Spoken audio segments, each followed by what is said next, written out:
It was a morning that felt too ordinary to be anything but. The sun barely broke over the horizon, painting the sky in streaks of orange and red. The first light of day stretched over the dusty fields, bathing the ranch in a soft, golden glow. I was sitting on the porch, sipping my coffee, just like I did every morning. The world was still, quiet. Then I heard it, a deep growl, a sound that made the air itself tremble.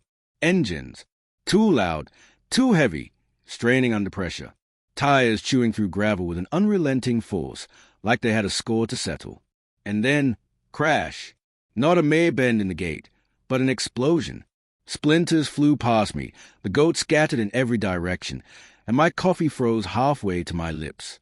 I stepped out onto the porch, squinting through the dust. My first thought was maybe the county sent a team by mistake. I hadn't been expecting anyone. But when I saw them, I knew something wasn't right. 2 vehicles had stormed through my front gate. One was a black SUV, with flashing red and blue lights that looked suspiciously cheap, and right behind it, a white pickup truck. Both were adorned with spray-painted decals that read HOA Enforcement Division. I couldn't help but chuckle. Cute, I thought. Real cute. 5 men jumped out. They moved like they were preparing for war. Their uniforms, a mess, airsoft vests, mismatched boots, shiny toy cuffs dangling from their belts. One bald guy, sweating profusely, pointed a clipboard at me. "You're in violation, sir," he barked. "Step back for inspection." I stared at him, still holding my mug. "Inspection of what?" "My goat," he said with a straight face. I blinked. None of them laughed. The bald man locked eyes with me, his gaze cold. Code 72B. Unauthorized fencing, non-compliant livestock, and unapproved structures. You need to vacate this section immediately. That's when it hit me. These idiots weren't just trespassing. They were impersonating law enforcement. And that kind of stupidity always hides something meaner beneath the surface. Before I became a rancher, I spent 20 years with a highway patrol.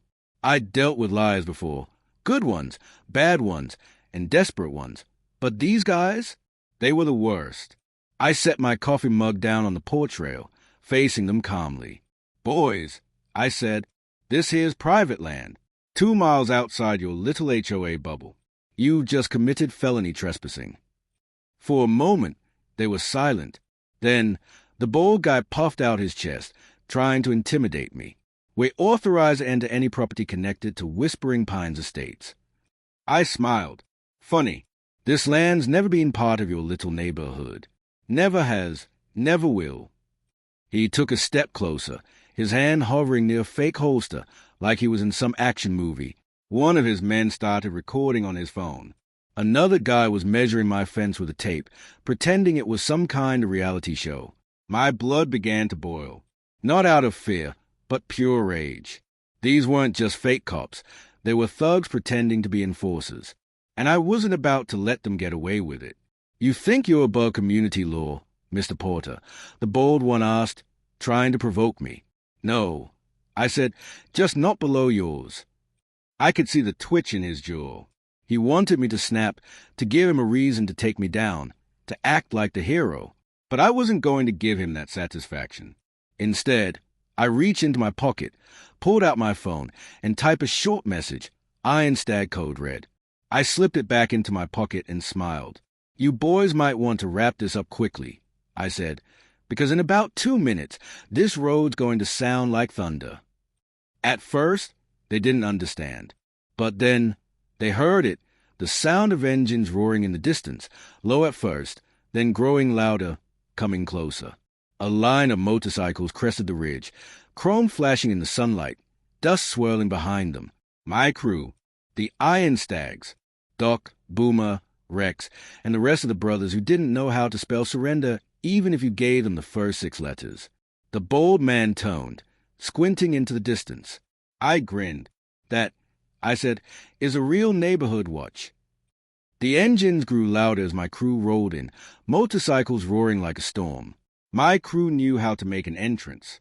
Doc was up front, his gray beard gleaming under his helmet, looking like an old wolf in a pack of hungry dogs. Boomer followed, a grin on his face and a fire in his eyes. Doc slid off his bike, his boots crunching the gravel, and took a long look at the fake officers. His voice was calm, steady.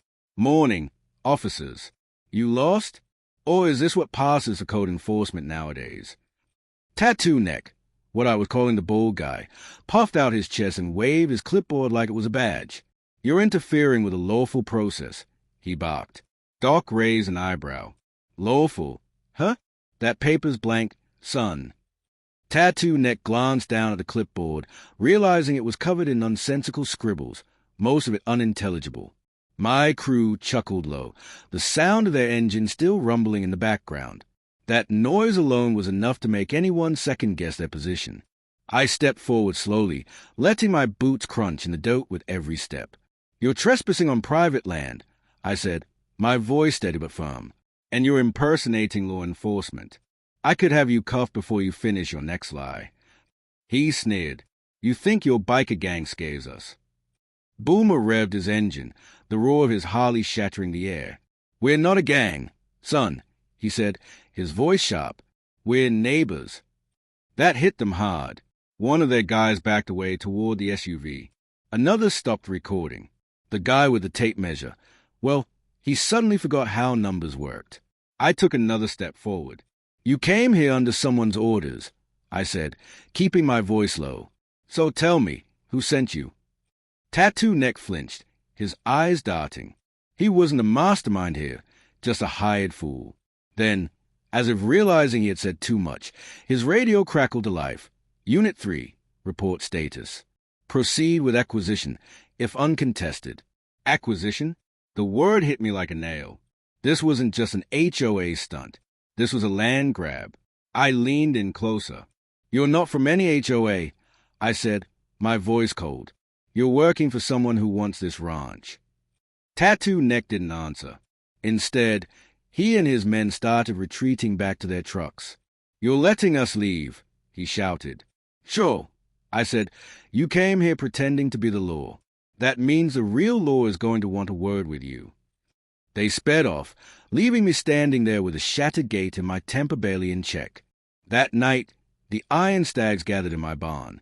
The scent of diesel, oil, and hay mix in the air. Doc was leaning on the workbench, looking at me like he was waiting for the punchline. "You going to tell us what that was this morning?" he asked. I filled him in. Fake cops, real radios, and a company called Grayson Security. The man behind it all was Victor Grayson, a land developer using fake law enforcement to scare people off their land, buying up old ranches through shell companies. Doc whistled. "So they're using intimidation tactics to buy up the land cheap." I nodded. "First, we lock this place down. Cameras, motion lights, sensors. Second, we dig into Grayson. We spend the next few days installing security, cameras, lights, and motion detectors. But deep down, I knew this wasn't just about fences. Grayson's people had their eyes on something bigger, my ranch. 3 days later, they came back. 2 SUVs, a silver pickup, same fake strobe lights, same spray-painted logos. But this time, there were more of them, and they had real tasers, real gear. I radioed the crew. "We've got company." Within minutes, the Iron Stags rolled in, their Harleys roaring like thunder. They parked in a semicircle around the barn. The fake cops stepped out of their vehicles, and once again, Tattoo Neck led the charge. "You ignored our citation," he shouted. "We're escalating enforcement today." I wiped the sweat from my neck and grinned. "You can escalate all you want, son," I said. "Just don't trip over my property line." 2 of them moved forward, hands hovering near their belts. The air was thick with tension. Then came the rumble, the sound of engines rolling in. 7 Harleys, lined up like a storm, chrome flashing in the sunlight. Doc was up front, Boomer right behind. Tattoo Neck blinked, then smirked. "You really think this intimidates me?" Doc stepped forward. "It's not about intimidation. It's about respect, something you're short on." The bald man laughed. "You're obstructing an official operation." Boomer barked back. "Official my ass. You're 1 YouTube video away from federal prison." Tattoo Neck's hand trembled as he reached for the radio. "Unit 4, move in." The silver pickup moved forward, its tire touching my fence line. I looked at Boomer. Kill the engines. And then, silence. It hit like a punch to the gut. Even the birds stopped chirping. I stepped forward, boots crunching in the dry dirt. Cross that line. You're breaking the law, I said. And if you draw on me. I let the silence hang in the air. The wind filled the gap, but I didn't flinch. Tattoo Neck's jaw tightened. He wasn't sure what to do. His men hesitated. One of them whispered, "Maybe we should call it, boss." Tattoo Neck pointed at me. "You think this is over? We'll be back with the county." I smiled. "You already did."